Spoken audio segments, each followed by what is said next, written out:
The next segment is very, very special to me. And before I bring our next speakers, can I just have a glass of water, please? I just need some water on stage. So, you know, when we were growing up, the entire romance used to be about men in uniform.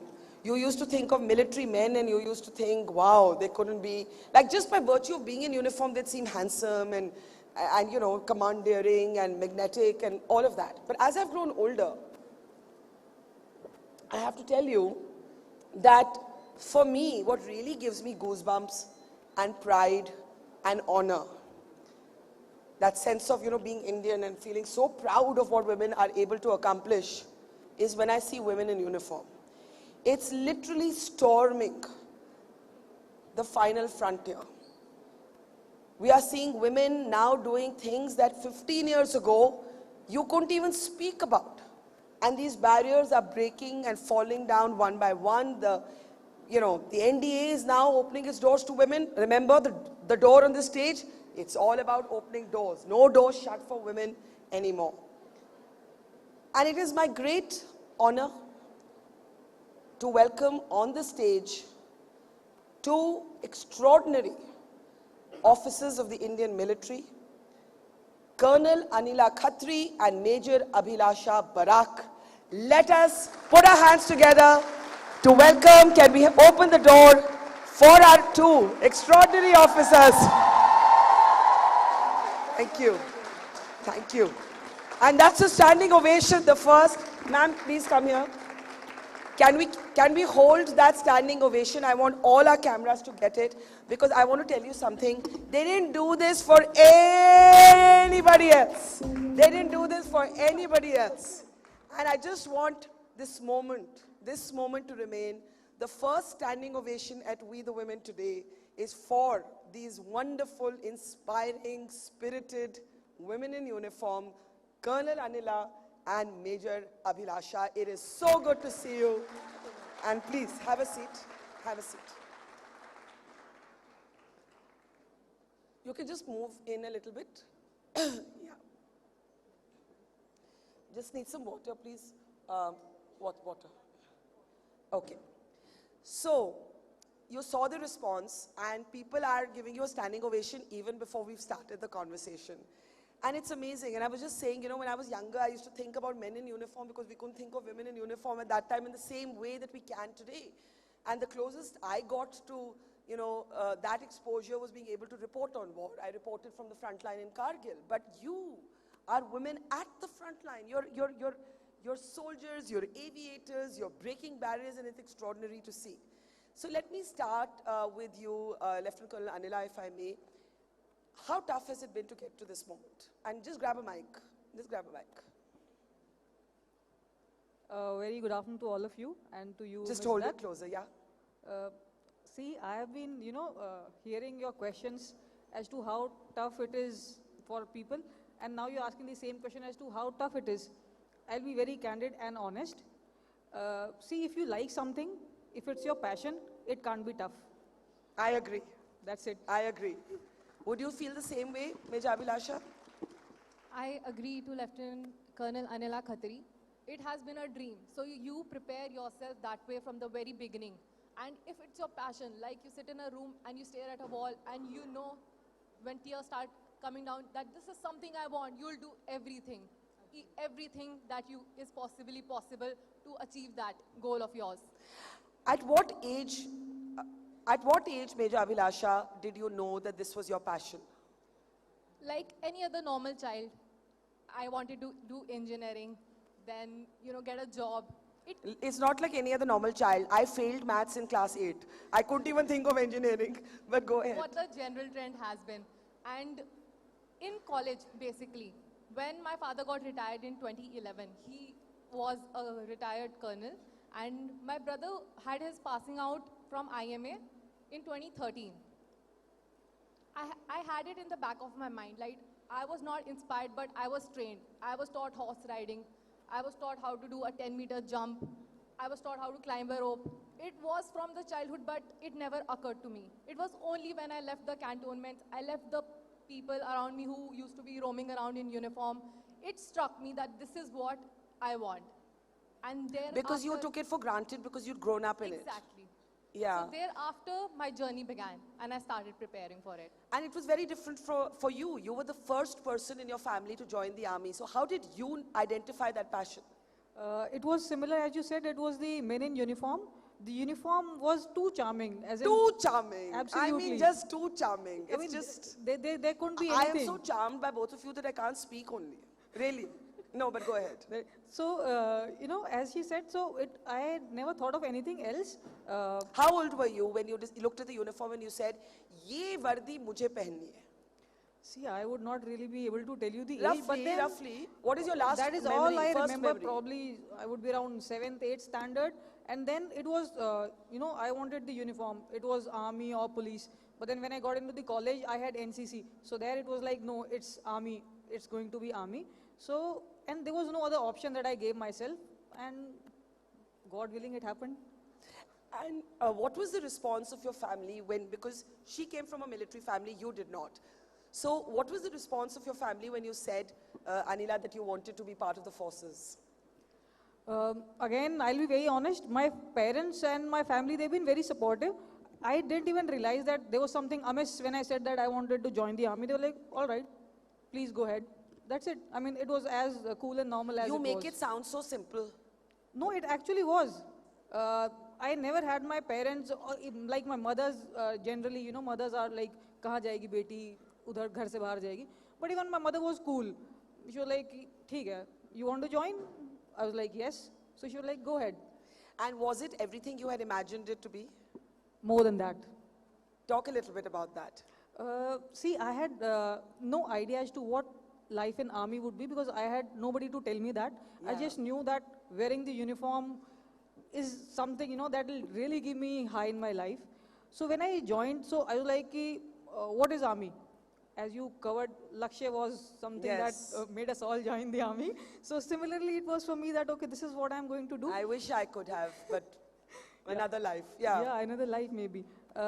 So when I decided to join, I had little idea as to what would be in store for me, what would I be exactly doing. So while in the academy, we are made to fill the choice of arms. So we are told, okay, this is services, this is army AD, this is education.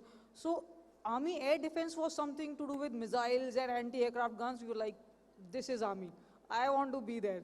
So luckily I got into the army air defense, and I think this was closest that we could get to action. We were like, we'll Yeah. be firing missiles, we'll be training on guns. Yeah. So it's been amazing. Amazing.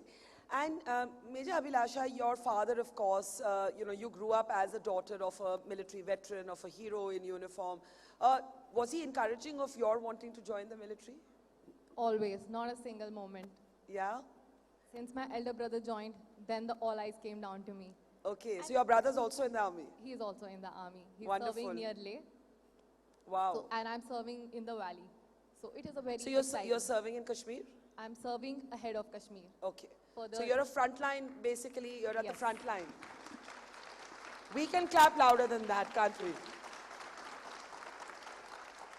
You know, when the conversation first started, Major Abhilasha, about, you know, ab to bahut kuch badal gaya hai. We have the NDA opening doors. We have people like yourself, soldiers like yourself, at the front line of conflict. We have, you know, Colonel Anila, you know, aviators as women, combat aviators. Everything is changing. My question is, you are still entering a space that numerically is dominated by men. Your Jawans are still all men. You know, in corporate India, a lot of discussion happens about women bosses.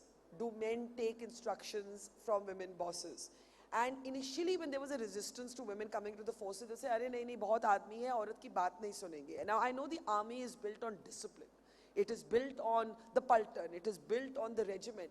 But even so, if someone were to ask you, were you ever not taken seriously, either of you, because you were women, in an essentially male space, what would you say? Let's start with you, Colonel Anila. I'm in the Army Air Defense, so I stay with my regiment, okay? Right. I don't move to places, I move with my regiment. So when I joined the regiment, I am the first lady officer, I'm the only one till now in the regiment.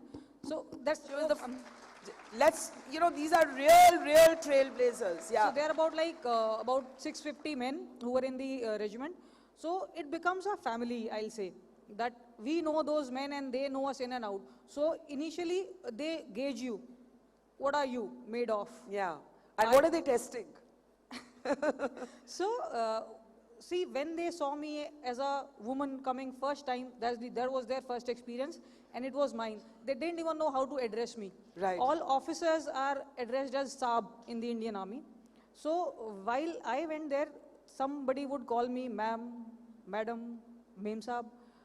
But somewhere in my mind, I was like, no, I am an officer. I am not teaching in a school to be called a ma'am. So I was firm that I would also be addressed as Saab. It's gender neutral in Army. Yeah. Saab is not because you are a male. You are addressed as Saab because you are an officer. Right. So I think that set the tone. That did set the tone for my regiment. And I would not be able to recall any moment after that somebody would not obey the order because I'm a woman. See, you are not made to feel like a woman in the Army, to be very specific. You are treated as an officer. What responsibility you are given is despite or irrespective of your gender. It would be because of the rank or the appointment you are holding. So that's pretty gender neutral. Yeah. So not that you will feel that he is not doing something because I'm a woman. So the uniform is the great leveler in a way, and it's about who your boss is, who your senior officer is, who you're taking your command from. Is it that easy for you as well, Major Abhilasha? I think we have evolved so much as a society. The generation has changed. With me having 4 years of service, I have never come across, any discrimination. They treat a man or a woman officer equally. It is your grit, your will, how you prove how worthy you are. That is all that matters to them. They never distinguish whether to take, an order from a woman officer or a man. So share something personal about how being in the Army has changed you. Because before you joined the Army, well, one of you is from a military family, one of you is from a civilian background, but you don't fully know how your life is going to be consumed, and in a way all of your life is taken up. Other professions can have conversations like work-life balance for women, but that's conversation that cannot take place in the military, right? So there are things that are very unique to the military. So I just want to understand, have there ever been moments when, Colonel Anila, you've said, okay, I signed up for this and my life is not going to be like the life of other women? See, this never struck me as to because I didn't draw comparisons with others. Yeah. But then my life was as it was of any other officer in the regiment. So it was pretty well going with the flow. And the only, landmarks I'll say in my life when I had to take a decision as a officer apart from the regiment was I had decided to undergo the para probation. I wanted to be a paratrooper. So from the air defense, it was going to the para air defense battery. So you wanted to be a special forces officer, basically. Yeah, I wanted to be a special forces. I wanted to wear the maroon beret. And you are wearing the maroon beret. And that is really spectacular. I want to hear this hall resonate with our admiration for these officers. So, different people, different experiences, they've enriched my life in the Army or how I am today. I remember in the probation when I went there, I was like, I just wanted to be there, but that's a different world altogether, I'll say. But you learn so many things about life, not just Army. You realize the difference between big things and small things in life. Life and death. Absolutely. You're like, okay, you didn't get killed, yeah. Small things. You are alive. That's the big thing. Amazing. And what about you, Major Abhilasha? What about you? Like, did you have, at some point decide that, listen, there's a part of my life that a man would say this too. This is not particular to women. When you wear the uniform, there are certain things you leave behind. And as Colonel Anila is saying, that you don't get killed, that's what you focus on. That's a good day. Small things that seem very big to us would seem very small to you. So talk about that. You miss out on the little things. Yeah. Like, I am in the valley. I might not have seen even the seasonal fruits since like 6 months. These are the minutest of things. When I came back to Delhi this time, I see there's a new metro station which is coming up. I miss traveling by DTC buses. These are very small things. But what I'm doing in a bigger picture, every day we have to be battle ready 24/7. There is a casualty evacuation. You have to be airborne within 5 minutes. So all these things, at the end of the day, you're saving someone's life, and that is what matters, and you are satisfied. Yeah. And families, you know, I was interviewing General Tiny Dhillon, who has this book, Kitne Ghazi Aaye, Kitne Ghazi Gaye. And he told me this story. He said that there was twice in his life, both times he was in the Kashmir Valley, that he was declared dead. And one of those times, his wife, who was not a soldier, was 8 months pregnant. And he said that the families of soldiers are the bravest people on the planet. And what I want to ask you is that it's great that your families encouraged you, they supported you, but they must worry about you. And that's an emotion that you can't address when you're at the front line, when you're in, you know, combat situations, when you're a special forces officer. You have signed up for a life that is dangerous, that is fatally, potentially dangerous. How do you keep your families calm, or is that something you can't afford to think about? Colonel Anila. Yeah, I think I would choose the latter. Latter, yeah. Exactly. I mean, you just can't, you know, pacify them, or, you know, you can't do anything about it rather. You can just Yeah. tell them that if it has to happen, it will happen, and there's nothing much we can do about it. But then, not that they make it too obvious to us. At least my family doesn't. I have a little daughter, she's 7. All that she asks What's me, her name? she's Aditi. So all that she is concerned is, when am I coming back home? So who looks after her? Okay, that's a good question. I have my family. Family with me. support Yeah, system. my mother or my mother-in-law, even sometimes my father has been around. Had it not been for them, it would have been absolutely difficult. So I just want to underline what we've just heard, that Colonel Anila Khatri has a 7-year-old daughter, and she goes to the final frontier, as it were, being a proud soldier for this country, while her daughter is brought up by her family. And I think that is something extraordinary to applaud. Sorry, did you want to add something Yeah, to that? I would not say extraordinary, I because think it's extraordinary. You all are too modest. no, not modern, because I am guilt-ridden sometimes. You are, of course. Because I am, you know, like I was on the firing ranges now just before I I came know. here. I want to tell them a story. You know, we were trying to call her to the show. And every time one of my producers would call her, she would say, I'm in the firing range, I'll call you back. And I just did a post on LinkedIn. I said, I just love this message. I mean, that you can call a woman today and she'll say, I'm in the firing range, I'll just call you back. But completely, isn't it? But go ahead. So, like, when I had to go for the ranges, so I had to leave my daughter with my husband and my mother-in-law. So And your husband's a military person? No. he is, yeah. He He's is, commanding a regiment right now. He's an armored officer. Wow. So I had to leave Aditi to him. And this is like the third transfer in 1 year for me. So it's the third school she's Yeah, changing. So yeah. that is what I feel, you know, she's not living life of a normal child. A normal child would have one school, a set of friends. In 1 year, she's like, मेरा कोई friend नहीं mama is school में. Then I'm like, okay, I mean, that's how she has to live her life. So these are some little things which make me feel guilt-ridden, because I'm living my passion. So this is the price that she is paying for me living my passion. So it does make one feel a bit guilt-ridden sometimes. But then at the end of it, I say, if I can't be a happy person, I can't have a happy family around. So for me to be happy, this passion has to stay alive within me. So I try to balance it out. Sometimes I am guilt-ridden. Sometimes I feel that it's all right. Things will take care. Well, you know, I just want to tell you that that's a very human side to being a soldier. And I am sure even fathers in uniform go through that. Their kids move around. And I don't think women should carry the burden of guilt. You are an extraordinary officer, an extraordinary human being, an extraordinary woman, and that maroon beret, you're a special forces paratrooper, and we admire you. And I know that your daughter loves you and admires you. I don't know her, but she has to. What an amazing mother, what an amazing soldier, right?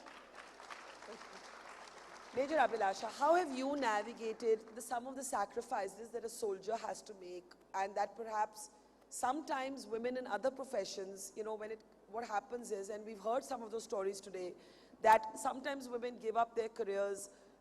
Why sometimes? Often for their children, for their husbands, because of pressure. And then later they have these unfulfilled dreams. We've had women on stage come up and talk about how then later in life they've tried to revive those dreams. Have you experienced something like that, or is it just smooth sailing for you? Till now, it's been very smooth. Like, I knew I signed up for this, and nation and duty will always come first. And there's nothing, I believe, till now is not Nation and duty manageable. will always come first. Amazing. Sorry, I didn't mean to interrupt you, please. Everything else is manageable, I think. Everything else is manageable. Okay, we have about 10 minutes with the officers, and of course we're going to honor them, and that will come in a moment from now. But I think we can take a few questions, and I can see some hands go up, and I want to encourage the young women, why even young? The older women also who have a question. I can see Radhika ji, who's in the front row. Radhika Rajiv Gaikwad is the Maharani of Baroda, and she's come here and she's listening to you. And ma'am, I'm going to get you a mic. Can we get her a mic? I'm sure you may want to say something, because you were talking earlier about, when we were talking to you about the tussle between modernity and tradition. And here is a completely different and inspiring image of tradition. And tradition being challenged, rather. You can just come up I'll get the mic to you. Come. It's okay, I'm here. Yeah. I think what I observe and marvel at and applaud you for is that there's such simplicity in thought. There's no overthinking or over-intellectualizing the hardship or the compromise you may have had to make to be in the position that you are. And there was just the zeal and the passion to do what you wanted to single-mindedly. So you have put yourself in this position single-mindedly with the focus of being where you are, and not think too much of the pros and cons, and that's where you are, that's how you are where we are today. And I think all of us somewhere pull ourselves back because we overthink what will happen about family, about society. And I think you are shining examples of, if there's passion and there's clarity of thought, what can be achieved by women. Thank you for Thank that. you so much. Ma'am, but there's a very important question there, that, sometimes if you think too much, atak jate ho. So you have to block out some thoughts. And I think if you're in life and death situations especially, you can't afford to think. You have to think of other things. Is that true? I mean, you can't think of other things. There's just something that you're thinking about, and that's it. There's nothing that can distract you at that moment. So I think the training is such, where you made to realize that it's all here. It's all mental. That's the famous, most favorite dialogue of our instructors also in academy. That is all mental. If you run that 40 km with that 20 kg, you have to run it. Just run it and get over it. Just like that, huh? 40K with that 20 thing. So, as it is said, so casual, you make it sound. Because if you make it not sound casual, then that 20 kg will probably weigh 30 kgs. Right. But then if you like it just 20 kgs and I should just get over with it and get it off my back. So it's like, yeah, it's done. So it's all here. Man ke haare haar hai, man ke jeete jeet. So whatever you think, you will be able to, I think, get over with it. Abhilasha, is it all in the mind? It's all in the mind. And so is it about conquering your mind even before it's about training your body? Is it really about that, Colonel? It is. Your body might give in. I'll give you an example. I was instructor in the Officers Training Academy, wherein we were training the women and the gentlemen cadets. So, you see, women like us, 5 feet nothing, and so we also do the same thing. But then we know that there are some people who might just give in. But I'll tell you, in the run backs, these 40 kms that I'm talking about, there has never been a lady cadet who has backed out of that run. There have been gentlemen cadets. Really? Yeah. So it's all here. So when there are male officers who've not had an experience of serving with women and they come to the academy and then they realize, yeah, actually it's all the mental strength, I think, that's taking them along.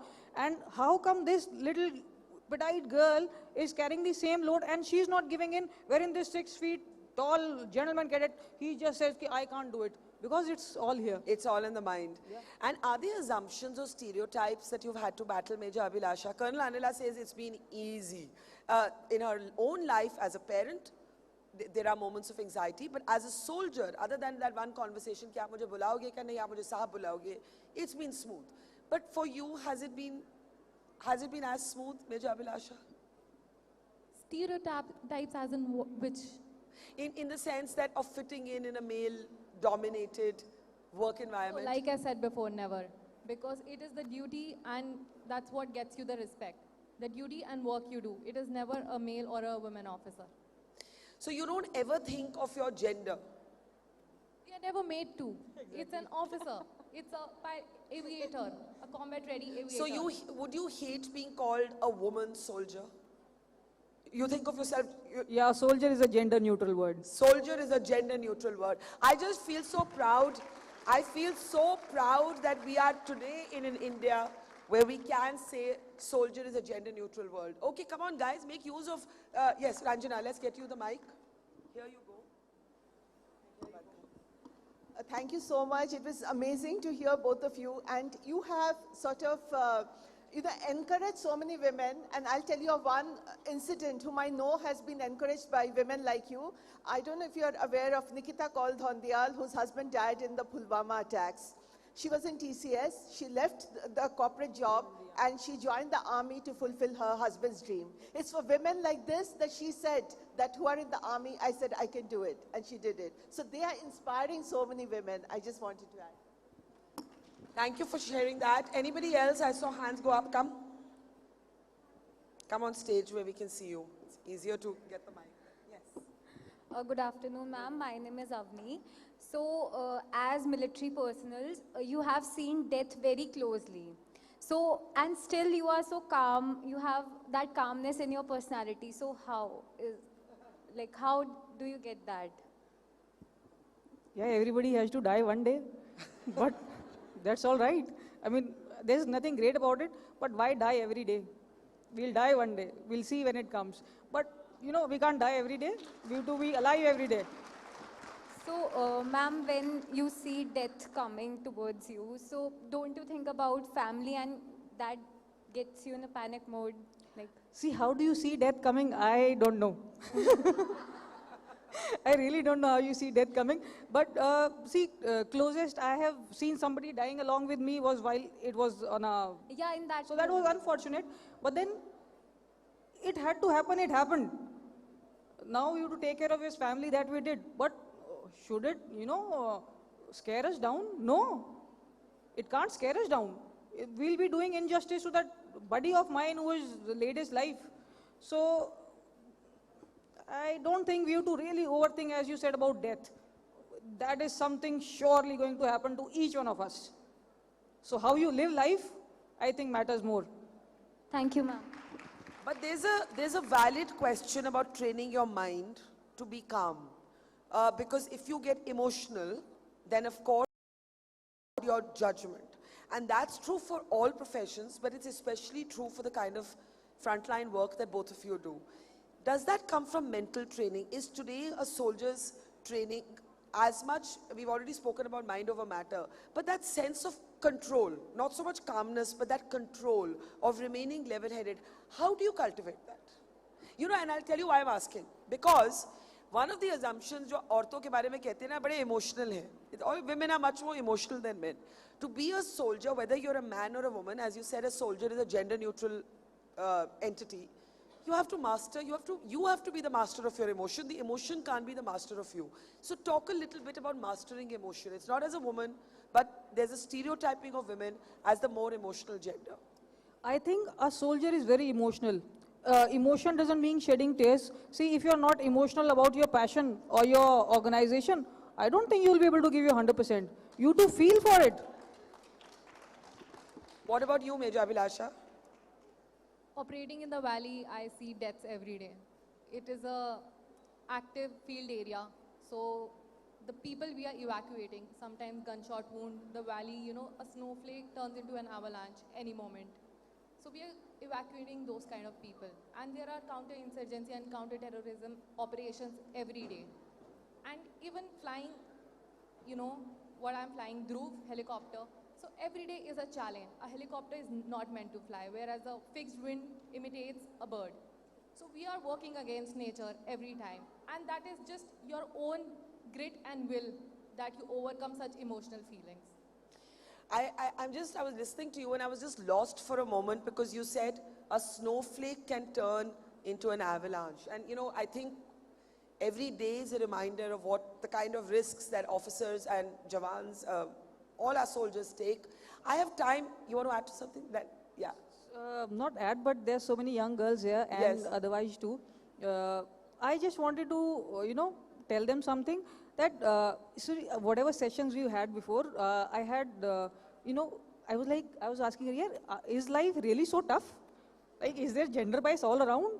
So I was like, no. First of all, if you to be really happy in life, we must not carry this burden. You see men are happier than women. Why? Because they don't have this burden of proving themselves better or equal to somebody. They're at peace. They are human beings. They can make mistakes. We are also human beings. We can make mistakes. And that's just okay. And if we are doing something, we should do it because we like doing it. Not because I have to prove myself better than somebody or equal to somebody. I would do something because I like doing it. I really love doing it. I think that should be the only reason.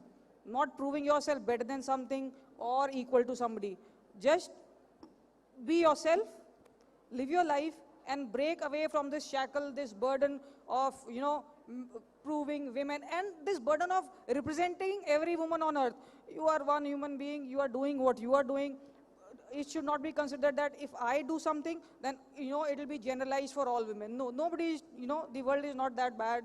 It's a very peaceful place around. There are men who are, we are working with men. I don't find people generalizing. So why is it that everywhere it is like, no, this is happening, there's a gender bias.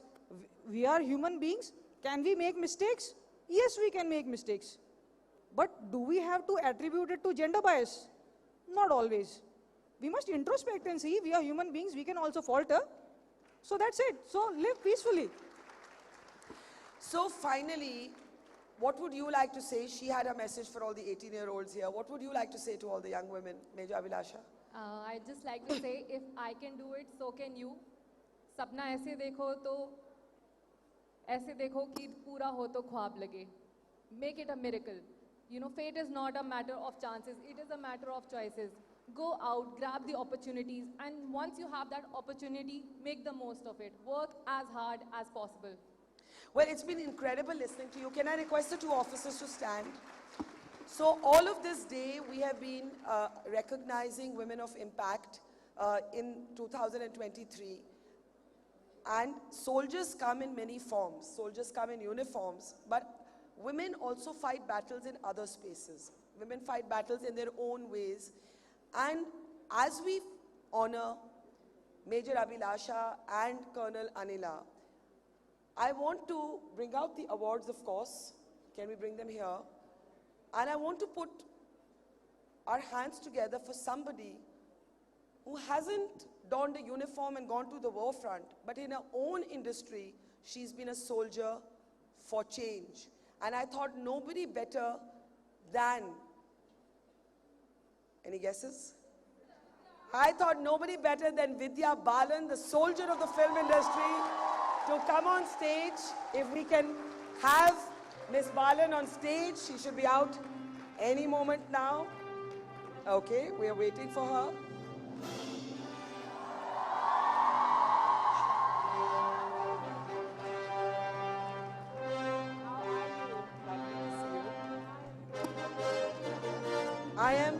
I'm going to request you, we were listening to these two wonderful, inspiring soldiers, and before we talk to you, I called you out as a soldier of your industry, battling many different barriers and redefining the terms for women in the industry.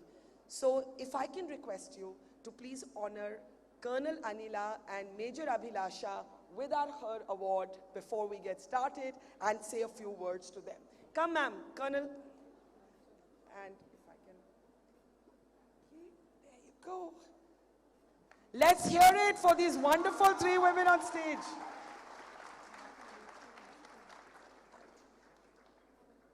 And that's Major Abhilasha.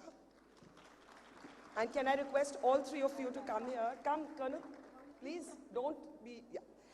Can I just say that this is a wonderful moment because women in uniform with really one of the pioneers for change in the film industry, I don't think it gets better than this.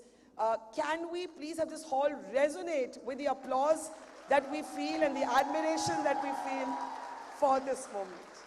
Thank you. Thank you, officers. Thank you. Thank you. Come.